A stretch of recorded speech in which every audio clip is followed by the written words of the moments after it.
Welcome to another Library 101. We decided to do a series of videos that will highlight things that the State Library has to offer to school librarians around the state of North Dakota.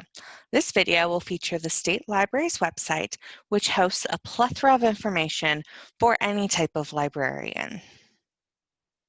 The State Library's website is library.nd.gov, and I want to go over two of the tabs found on the webpage. The first tab that we will look at is the Services for Libraries and Education tab that is geared towards all things libraries. The links on this page that I would like to point out are the Kit Keeper, newsletters, grants, training, Kit Keeper. This link will take you to the Kit Keeper site where you can check out all of our display, STEM, outdoor activity, and book club kits. We have a separate Library 101 that will go through all of the features of the Kit Keeper site. So I will just highlight some of these things.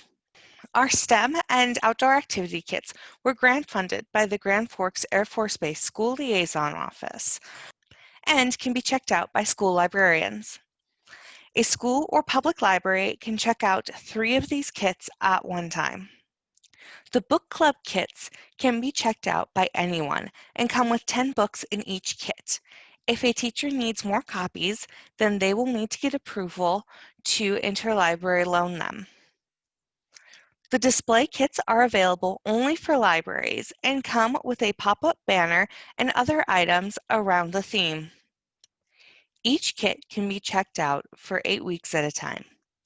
It can be reserved up to a year ahead of time, and the school that checks it out is responsible for replacing any missing or damaged pieces and then paying for return shipping of the kits.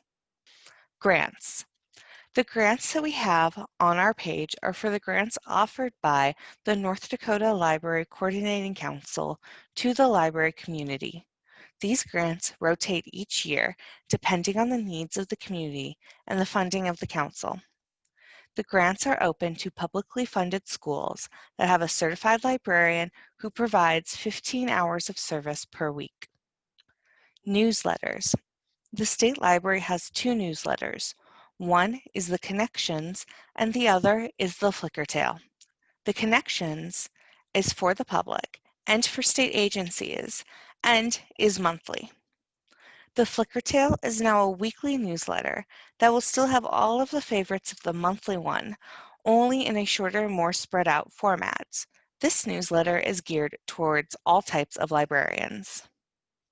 Training for libraries and education.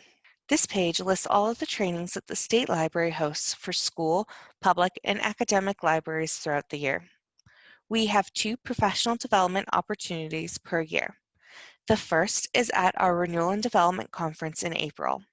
In order to receive a professional development credit, you must attend the entire conference and the night class, and register through Valley City State University. The second is at our Research Methods course, held generally at the end of June or sometimes at the beginning of July each year. To receive the credit, the participant must register with one of the partner universities and attend both days of class. In addition to these, we have workshops in August each year called Summer Summits.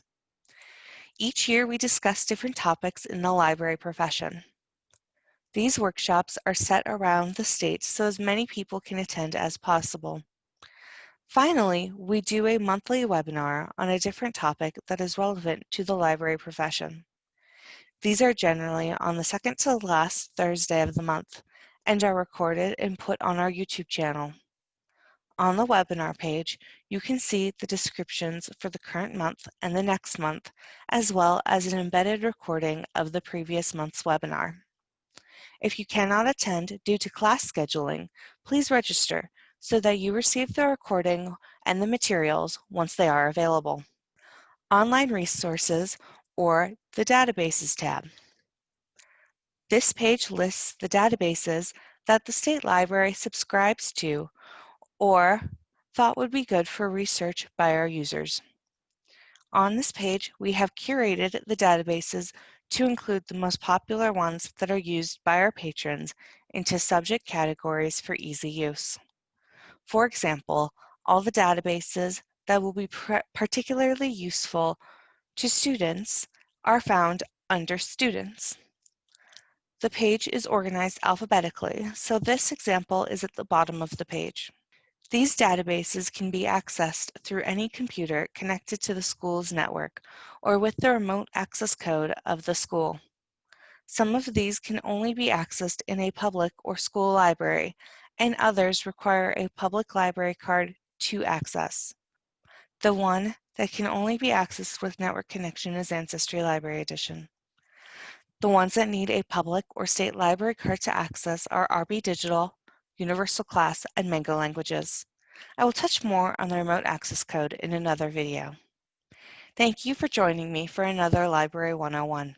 If you have any questions, please feel free to contact the Library Development Department at ndsltrain@nd.gov.